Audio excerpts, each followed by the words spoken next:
thăm phật để bọ e người ta thăm thử ôi ta tên chữ tao rô bạc man nuôi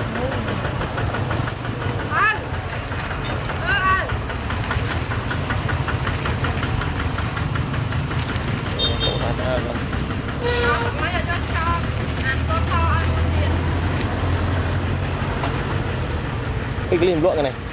tân muốn tân một con